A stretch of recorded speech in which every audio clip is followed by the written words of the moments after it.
The No Fate channel checking in, and today we are going to be going over how to make your calves bigger. We're going to go over what exercises you should be doing, which rep ranges you should be targeting in the gym, and what you can be doing outside of the gym to make those calves pop, to make those calves the bowling balls you know they can be.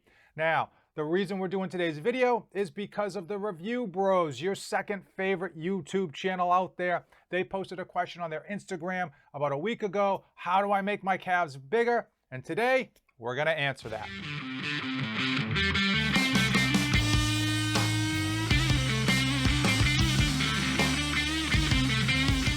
We can't start a conversation about how to get your calves bigger without having some real talk, to drop some harsh truth on you. The reality is, if you were trying to get those calves bigger to impress your significant other, right, to turn the heads of that girl that you've been eyeing at the club, or that girl you wish would be attracted to you, but she's just not. The reality is, nobody cares about the size of your calves. That girl or guy or whoever you want to attract cares a lot more about the size of your wallet than they do the size of your calves. Now, the reason you should want bigger calves is because you are trying to be more aesthetic. You want to have better proportion between your upper body and your lower body. Those are all great reasons. But keep in mind, again, the reason you want bigger calves is to get that girl at the beach to notice you. It's not going to help. Now, the other thing I want to tell you about calves, and another harsh truth that many people don't want to hear, is that the size and look of your calves has a lot to do with genetics, okay? Now, when I say a lot, I mean about probably 95%. It's genetics, okay? So if you were born with shitty genetics, hey, too bad, so sad. The reality is, there's a Samoan baby right now that just got born, and he has better calves than I do, and he's always going to have better calves than I do because, again, it's genetics. Oftentimes, it's your genetics about not only the size of your body, the size of your calves, and the muscle insertions have a lot to do with how your calves are going to look. So those two simple truths out of the way, let's dive in to what you can do to fight for that 5% to make your calves look as good as they can possibly look. The number one thing you can do to improve those calves, to make them the best calves they possibly can be, is to train them. And that's something you probably already knew, but the reality is most people probably aren't training them enough. If you're training your calves once a week, that's not enough. You really want to be training them at least twice a week. You want to probably target 6 to 8 really hard sets. Most people, the calves are an afterthought, something that they dump in at the end of the workout, if at all.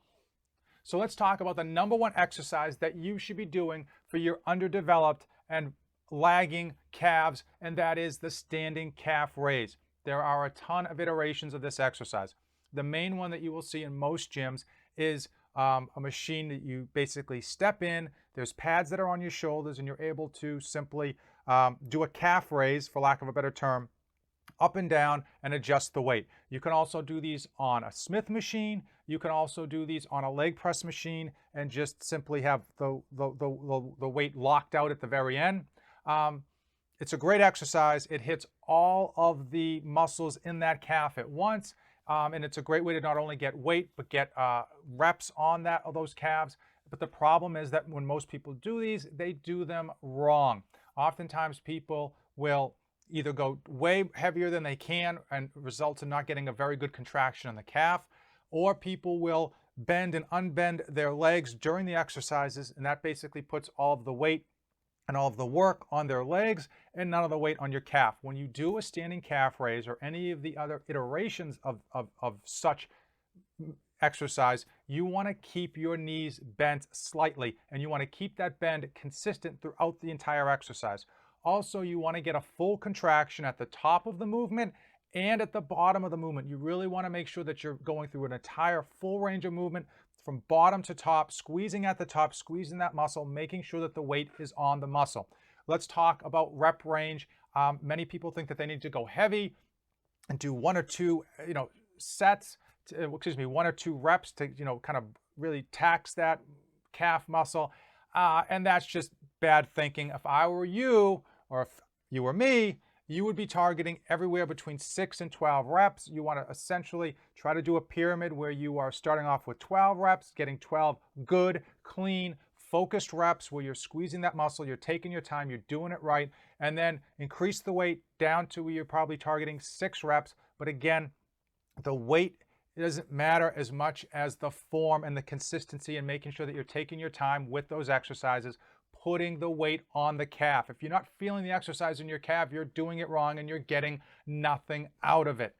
So let's talk about seated calf raises. I know so many of you were saying, well, what about the seated calf raise? That's an awesome calf raise machine. It's fun. It's a fun exercise to do. It's an easy way to take a couple minutes off. You're sitting down, you're not really working that hard. And the reality is it's not that great of a calf exercise. Do I do them? Yes, I kind of throw in a few sets here and there. It's not that important of an exercise, okay? I don't have very good calves, okay? I can do 5 plates on the seated calf raise, okay? What does that mean? It means there's very little correlation between the seated calf raise and being able to do a lot of weight for your calves and actually having size on your calves, which is why I said at the beginning of this video and why I'm trying to reiterate that now. Most of your size in your calves is genetic and where your muscle insertions lie. So what can you be doing outside of the gym to make those calves look as big as possible, make those things pop? And the reality is you need to dress to impress. You need to make sure that you're wearing the correct attire to make those calves look bigger than they are, okay? Perception is 99% of reality. I know so many of you millennials are wearing that mid-80s sock that goes right up to just above past the halfway point on your calf, and it's simply making your calves look smaller than they really are. What you want to do is flash forward 10 years to the mid-90s theme of ultra low cut socks that are almost invisible once you put your shoe on, okay? By bringing that sock lower, it's going to accentuate your ankle, and it's going to give the perception, at least from the casual viewer, that your calves are a lot bigger than they really are. Again, perception is reality. If your calves look smaller because you're wearing those stupid, almost knee-high socks, hey, I can't help you.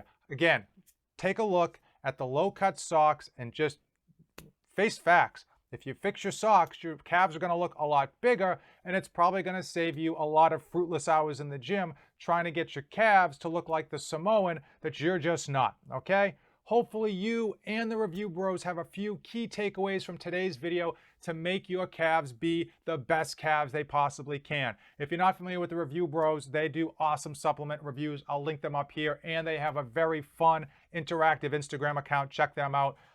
Hey, if you came this far in the video, then you know what to do. Give it a like, hit that like button, hit that subscribe button, ring the notification bell. As usual, thanks for watching, and don't save anything for the trip back.